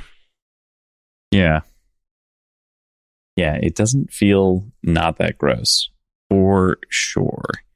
And it doesn't get better. And the other side of this, too, that we didn't describe is like Severard, everyone's like kind of almost puking at this scene, but then in addition, Severard is like, your wrist is fucked up and like really bad inside of all of this as well. Mm-hmm. Oh, Severard. Almost as bad as that person on the ground, which is like, oh my God, how bad is the wrist? Because that's really bad. Is it Severard that gives the reason why they're looking into this person, or is it Glocta? I can't remember. Because of how, like, the proximity to the new quarters of Baez. I think it's Severard, pretty sure. Yeah. Smart one. Yeah. Clever boy. Yeah, Severard's definitely a smart one. Severard is more than earning his keep, I think. And that kind of brings us to his accounting of Valant and Bulk, explaining that they're old and well respected across, and outside of the Union, although no one appears to have met a Valant or a Bulk. He sends Severard, he being Glocta, on a task of cleaning up this mess before continuing on his work and his way to inspect the body at the university. So sending the body off to the university to be studied, and he's going to meet him there. Obviously, the body beats Glocta, but Severard's in charge of cleaning up the rest of it as well. The Glocta and Severard Detective Agency. Very well respected, and this joke is ridiculous, and I love it already. Where are you going? Please inform me of your direction. It's well respected, but it's understaffed at the moment. These two important characters need to go private. They need to sever their ties with the public sector, and I think they'd see some very positive results if they were to go into business together. But sorry that I cracked myself up a little bit. So sorry for that not going super smoothly. Anyway, I was really excited that we got to go back to the university so quickly because I felt like we didn't spend enough time there, and I was really looking forward to it with how just with the wealth of characters that we were introduced to. Yeah, I mean it's just like such a cool thing to like have the Adeptuses and then like learn a little bit more about the university and kind of get the sense of like, oh, they know a lot of things and they're actually pretty fucking smart, which is sort of the way that the analysis goes, right? Like, yes, the detective agency of Sandan Glokta and Severard, because he doesn't have a first name. The Practical. It's going great. Is his first The Practical, yes. The Practical Severard and Glokta LLC. DDS. They're dentists. But dentists. Oh no. Yeah. But the whole thing with the university, I think, pays off so fantastically because again, we've shown them to be like a place of truth. Like they're very real. There's no need to lie. They're like the absolute inverse of the Inquisition in every way, shape, and form. And this investigation of the body goes pretty directly to like appearing to have been eaten by human teeth. And no one feels good about that conclusion in the room. No. But then shortly thereafter, we get Goyle and his three practicals, Bayer, Vitari, and Halim. And Goyle quickly concludes that this was clear that it was dogs, and they all intimidate the medical professionals saying that they're going to like kill him, and whatnot, and sort of the torture of the whole thing, and kind of start this like weird high schoolish chant, which makes you understand why the fuck Glokta does not like Goyle at all and why he was glad to be away from him. It's pretty clear that they don't directly threaten the medical professional with torture. No, right. But it's pretty heavily implied. Yeah. Like not with no direct conversation about anything even near it. It's just like looks, dogs. Basically. It's dogs. How could you ever assume it's anything other than dogs? Yeah. Obviously it's dogs. There's wild dogs that came up the wall and domestic dogs that just snapped. One of them, probably. Yeah.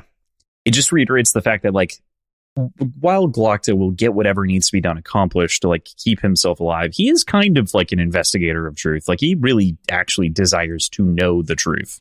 And as such, often doesn't fabricate things. If anything, he may dance around or withhold information, but he does not fabricate generally. Goyle's pretty fucked. I'm looking forward to meeting him and his merry band of adventurers as well. Yeah, his three practicals to Glokta's two. Don't seem like good people. No, they do not. All right, we get to our final chapter of the week. And before we start this, I just want to kind of ask, because this was kind of a unique situation where I was like, don't read it. And then this morning I was like, actually, we definitely need to do that after I'd kind of made the decision, pulled the trigger and whatnot. Curious how you felt ending on the seed and like what you thought where we were going to go next, just as like a thought experiment. I thought we were going to go immediately into a conversation either with Goyle or about Goyle from Glokta's perspective. But I don't know. Cool. And with that, your predictions on the contest prior to this point, obviously you had them revealed, so I'm not sure if they're like super fresh in your mind. But this is a weird one where it's like, I'm kind of catching you day of with a change. Yeah. And this is also, you asked me before if I physically read it, and I did, except for this chapter. I only listened to this chapter because it was today. But I don't remember what I was thinking. I thought it was entirely possible that Jazal lost, though. Like, I was not firmly in one camp or another as far as the outcome goes. Sure. And that maintained even throughout most of this whole chapter. Yeah. It's suspenseful, for sure. Yeah.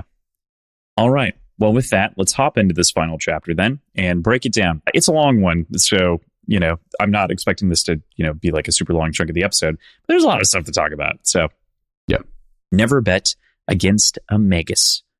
We then come to Logan sitting in the stands for the finale of the contest, and he's impressed by the size of the turnout of this duel and reflects on many of his own duels, that against Three Trees as well as Shem Heartless, and many more. All of the merry band of named men, at one point he reflects upon their duel, except for Forley, but we got Forley's story earlier, and winces at the recollections, realizing the havoc that he's wreaked on the North by fighting for Bethod.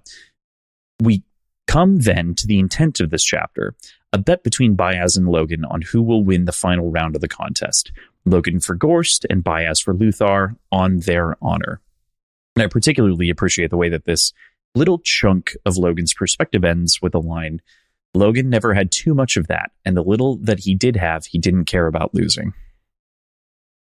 I kept thinking back to this section in general, but that quote as well as this chapter unfolds. I constantly had it on my mind, and I was sure it was setting us up for something at the end with like Logan suddenly like feeling maybe not deeply caring, but feeling some care about the bet. I don't know. I was expecting something to happen. We'll get into that later. Yeah, fair enough. Yeah, I just particularly appreciate this line or this sort of set of things. In addition, there's like a little line from Malachus Quai about never bet against a Magus, which is where the line comes in a couple of times. Whispered, which is interesting because Malachus has never been one for subtlety. And this is one of those moments when he like knows to be subtle. Or feels but like also subtlety is pretty useless in the presence of bias. Totally fair. But like Malachus has never exactly been a subtle guy, you know? Yeah. But that could be like just a part of the relationship between, Logan and Malachus and like the way that they've whispered and helped each other too. So there's that. That's true.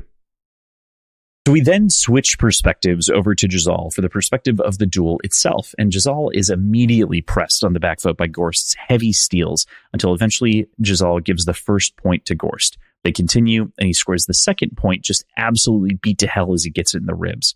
And the crowd almost seems mad in the manner that he's effectively broken the system and is beating the sort of like champion boy of the golden boy, the golden boy of the contest. Mm-hmm. Baruz, of course, as well, is just furious, suggesting to him, that he could still beat him, though, of course. And he is definitely kind of finally turned a corner as a coach and a mentor. Yeah. I mean, yeah, totally. That's a great point. But this is the first time the book has switched perspectives within a chapter. Yes. Yeah? Yep. The book has been like 3 times. Very strict. Yeah. It does it multiple times. 4 times, I think. Yeah. That's... Yeah. Did that throw you at all? Or it like, did were throw you like me. shocked? First time was listening. And, only time was listening. Yeah. I listened twice, but it was... I almost stopped it to think, like, did I go into the next chapter accidentally? And then I'm like, no, I've been listening for like 2 minutes. There's no way. And this is a 45-minute chapter. Yeah. In the book, which is interesting because the entirety of this chapter is only like 16 pages, but because of Pacey and the way that he does this action and this dialogue, and he just kind of like luxuriates in this chapter in the audiobook. I love it. It's great. But that was part of the reason when I was reacting to like my decision to include this, I was like, wait, 40, that's huge. That's like an hour that puts like 4 hours collectively left in the book. That seems like too much. And then I went to the page count and I was like, oh no, never mind. This is fine. Right. Yeah. So from that perspective, we then move once again to Glokta, of whom is convulsing, laughing at the state of things. Notes that the future of the sport will likely be shifted come next year, as we mentioned before. Also, he mentions to Severard about making a bet previously. I didn't mention this during the last chapter, but he mentions Severard placing a bet on Gorst because that feels like the right thing to do. And a third and a fourth touch are quickly secured on Jazal, almost at nothing for this 5-point match. Gorst goes in for a bout-ending blow and somehow misses, leaving Luthor open to score his first hit. And then Giselle gets faster, like he's been transformed into something else or possessed by a spirit that is beyond himself. And he's got these furious, lightning-fast jabs. And Glocta feels pretty confident that there's something off. Mm-hmm. First and foremost, I think he's definitely right about the sport changing after this. I'm not convinced that this is a society that would just kind of allow a sport like this to change so dramatically. It feels like instead of more people following Gorst's footsteps, that there'll be some regulation on standard weights for steals for the next year. Like, I think they're just going to nip that shit in the bud. That's so interesting. I don't know if I fully agree. And let me paint you a little picture as to why I don't think that I fully agree with that. And I want to preface this on if Gorst won in the end. And that's like the most important change. Because I think you're entirely right based on like Giselle winning. But if Gorst wins, this society seems to mostly just let things perpetuate the way that they are and continue the way that they are and degrade. And also generally rewards structures that compound interest in one way or another. Okay. And I mean that from like the rich get richer, poor get poorer, the stronger continue to win everything. And so I feel like this wouldn't be something that they would regulate, if that makes sense. It kind of feels like in an honorific sort of way, to your point. I think that they would, or that they could potentially, but I feel less inclined to believe that. I feel like they're like, keep the winning sort of perspective. A win is a win no matter how it's earned. That's kind of what I'm thinking. But yeah. I think this section also highlights, and I know where I'm going backwards a little bit, but why it felt so natural for Logan to bet on Gorst. Because this feels like more of that, more of just straight brute strength, and that being the measure of who's going to win a fight based on like what he knows about fighting, as opposed to the conventional knowledge of this like sport of being mostly dexterity and speed. Yeah. But sorry to kind of go back to Logan a little bit there. No, I think that that's actually a good thing to bring up too. Again, multi-perspectives on the same scene, right, is one of the reasons that it's so fun and cool and complicated as a chapter goes. Yeah. Getting back to Glocta though, he definitely feels like something's off, but it seemed like he noticed Baez doing something. And I don't know if he's just really like noticing that Baez is concentrating really hard, or if he actually sees something that points to him doing some magic. But I'm wondering if this will legitimate Baez in Glocta's eyes. That's interesting. I don't know if legitimate is a word. I think I meant legitimize. Yeah. I am not 100% sure on that one. I find it interesting, though, that you brought up the sort of like perspective. I don't know if it would like legitimize him, or it's like adding on to a complicated pile that is this Baez mystery to solve, right? Curious on the way that this registered in your mind, and if you made this comparison. Do you remember in the first Harry Potter movie, of which I think you've seen recently-ish, adjacent, like last year or something, we watched? Yeah. That's what I thought. Okay, I was like, because I remembered you had watched a couple in high school, and you watched the first one, I think, the first couple again, relatively recently. In the very first movie, Snape is messing with Harry Potter's broom, right? And like, there's something odd. He's spinning his wand, kind of between his legs, and like no one can really notice what he's doing. Obviously, he's not actually messing with him. He's doing a counter curse because Quirrell was actually messing with him. Do you feel like it's that sort of obviousness, or is it just the focus and attention?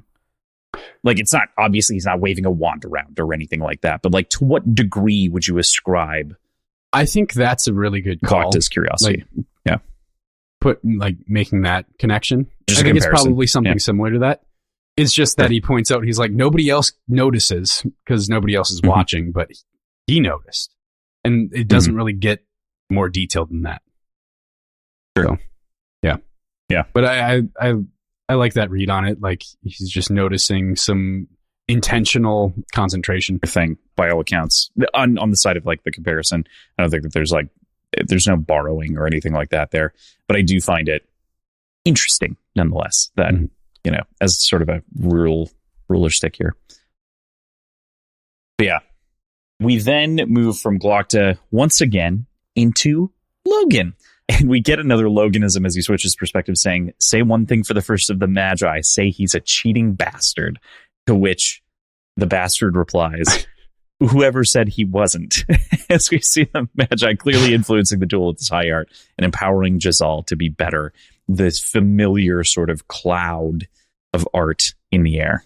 Mm-hmm. It's small and it's haze, maybe is a better term. Oh, yeah. But this is a small point that I'm going to make. But I do appreciate that Baez seems to be influencing the match primarily by making Jazal better rather than negatively affecting Gorst. It's not entirely the case. Like, it's not 100% true, but like there's the points where he misses and it looks like he's moving more sluggishly and things like that. But it seems like a majority of what Baez is doing is bolstering Jazal, which I don't know. I kind of liked that. Maybe that just makes it look more impressive or more natural or more difficult to notice that something was going on. But this is the point where I was really expecting Logan to start taking the bet seriously. And I thought he was going to like elbow Baez or try to distract him or push him over or something to get him to stop cheating. Yeah, it did kind of seem like it might have been an interference moment. And it's interesting too that we switch into Jazal's perspective right shortly hereafter. And I'm curious on your thoughts on this, because I think it directly connects, right? Jazal continues the fight in his POV and is better. He's better. He never expected to be this good. It's like, heroism from a D&D standpoint, or like blessed or what have you, Again, I'm using a lot of these things equating because, I mean, Joe's mentioned, and I think we talked about this at the very least, that like Logan spawned from his brain as a D&D character and then became a real character. So it doesn't feel completely out of line to bring some of this stuff in. Not that it's contextual in any way, but he gets better, right? And he improves. And then concentration breaks for even just a moment. Could it be this like moment of conversation? And he then feels so awful about his chances and his prospects. And he just feels like he's going to get the shit kicked out of him. I'm kind of curious on your thoughts there, on just that side of the sort of casting and whatnot. Even then, I'm like, all right, he did do it. So I was really, really feeding myself the line that Logan was going to sabotage Baez's efforts. Yeah, this. But like, is he actually? Do you think that this is, or do you think that this is Baez like letting himself take a break for a moment because he's like, I don't need to do it right now? No, I don't think that's what this is. I think it's just Baez being dramatic. Maybe dramatic, and maybe just. I mean, he's working hard. I wonder if he can only give like small bursts and not just a continuous, constant, forever bolster. Yeah, fair. He's got to spread it out. Okay. Fair enough. And, continue to bolster he does, even if it is just bursty. There is sort of this thing that he continues to pummel through the man, going in bouts as clearly as he's influenced in one moment and not in the next, until that very final blow in which he seems like his steel is leading him as opposed to the other way around, and wins the contest by disarming the big man and gently poking him in the ribs in the most gentle of fashions. Yeah. Just a gentle little poke. That final touch is so good. But what's interesting to me and what's weird to me is immediately afterwards, Gorst's sort of demeanor feels like it really immediately changes. He's like lifting Jazal up, and like he's so stoic and so serious through the entire fight and all of the fights that we've seen him in. And just to turn like that and be happy for your opponent doesn't feel normal. That's fair. Yeah. What it'd be like to be in his head, Yeah, I don't know. Yeah. What do you think is, so obviously he lost here. What do you think is the future for Brimmer Dan Gorst as a character in the story? Frontline wood chipper fodder in the fight against the Northmen. Okay. Yeah. He's a big guy, you know? He's a big dude. He's going to be needed in that fight. Yeah. Okay, cool. Anything else that you want to bring up about the duel itself before we get to kind of the victory and sort of the end of this chapter, as it were?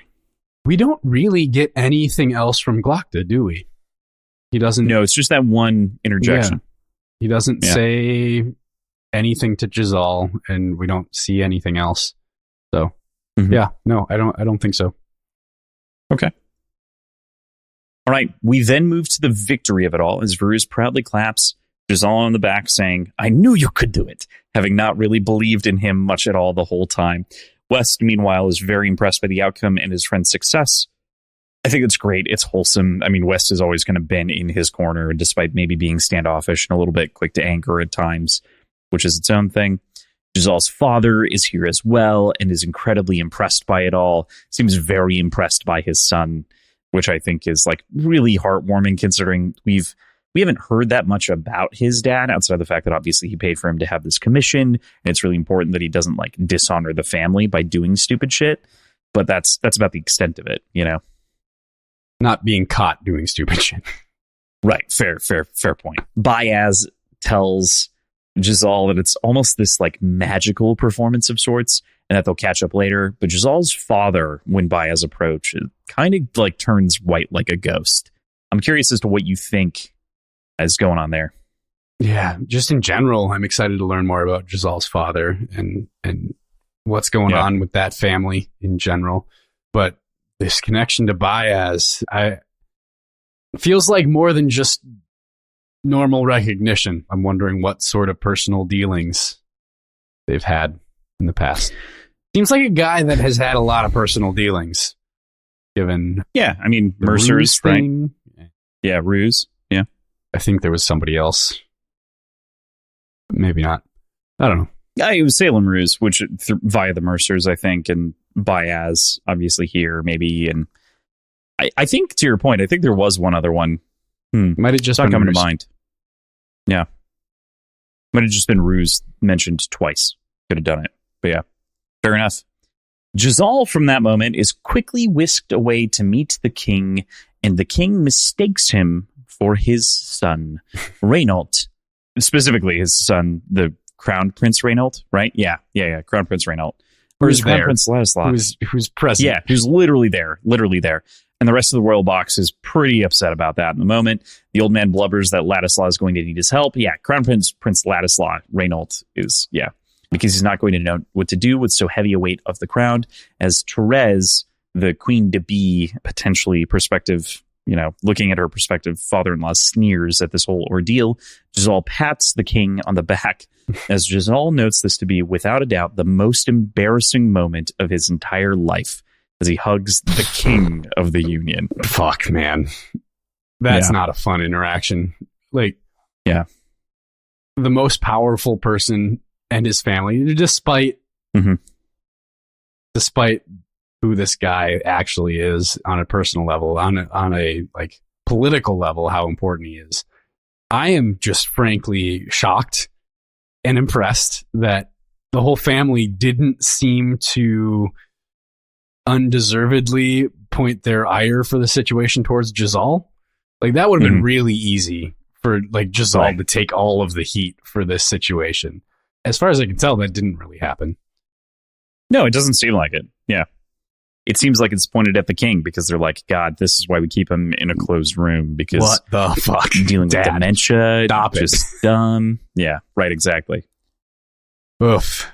A bad time for all parties involved. A very bad time. A very not good time. Except for Guslav. Guslav is crying. Guslav's doing okay. Guslav's proud of his not boy. Oh no. Cool. That brings us kind of to the end of this section, as it were.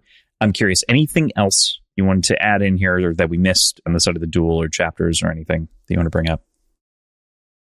I think we did a pretty good job very efficiently covering Compared to last week, we've recorded for half the time that we did last week. It's true. And it's not like we don't like go into side tangents when we're like drinking, and that's typically it. But yeah, we do. This was ruthless. No, that's what I'm saying. When we drink, we definitely go into side tangents. Sorry. I said it's not like we don't, which is double negative. Gotcha. Completely useless. But yeah, I would say we ruthlessly, perhaps magically, tackled this section. So that's all good. All right, PJ. Well, that's it for this week, I guess, right? Yeah. Like that's all? You mean there's not more chapters? Are we? I think that's it. I think next week Giselle deserves some celebratory drinks for winning 3 duels. So I will take a couple sips for it then, but I don't think you deserve celebratory flavored seltzer water. I did have my beer, so I did take the sips when that happened. And fun fact, I still haven't finished this beer. It's a good beer. I just, it's been a long day. Cheers to Giselle for winning. I'm going to finish it right now. 3 cheers. Hip hip hooray. Yeah, lots to resolve, of course, on the side of what's to come next. But speaking of next week we are reading The Ideal Audience Through Old Friends. And again, these next couple of weeks are going to be pretty darkly short by comparison to the first several weeks. It's too long to make it one episode, which is just sort of unfortunate, but it's just right for sort of the stretch of time. So I'm very excited for this next section. And with that, we're getting real close to the end of this first book here, PJ, already, which is pretty intense. Crazy that we're able to take it at this pace. I'm very glad. I'm really happy with the pace. We've heard good feedback. We appreciate all you listeners out there giving us feedback on this format. I'm glad that everyone, by and large, that I've heard from at the very least, is liking it. So, yeah. And if you have any feedback, you can send it to us at wordsandwhiskeyshow@gmail.com, or you can reach out to us on social media at wordswhiskeypod on pretty much everything. Yeah. Yeah. And we are approaching our 200th fucking episode. I think I said this last week, but like, you might have. I don't remember. Crazy. You said it to me last week. Yeah. At the very least, we have to figure out something special to do for that one yet. We've got, after this one, I think we have 6 to go. So we've got approximately 5 weeks and change to figure that out. So we're very excited. That week likely won't be a regular book reading week. It'll be something else. We'll see. We'll see exactly what we do. But with that, like PJ said, you can find us on social media web everywhere. Words Whiskey Pod, generally outside of our email, wordsandwhiskyshow@gmail.com, patreon.com/wordsandwhiskey. Leave us a 5-star review, or else when you show up at the morgue. Well, the sandworm is a good one, but when you show up at the morgue, we'll just say it was dogs. We will say it was dogs. And the morgue guy will be like, yeah, it was dogs, and they'll never know that we did it. You know what I mean? Mm-hmm. We'll know that we did it, but they won't know. Well, you'll have a very obviously Crossland-sized bite. I've got some pretty weird fucking teeth, so I'm just kidding. All right, let's bail out of this shit. With that, we'll see you next week. Bye.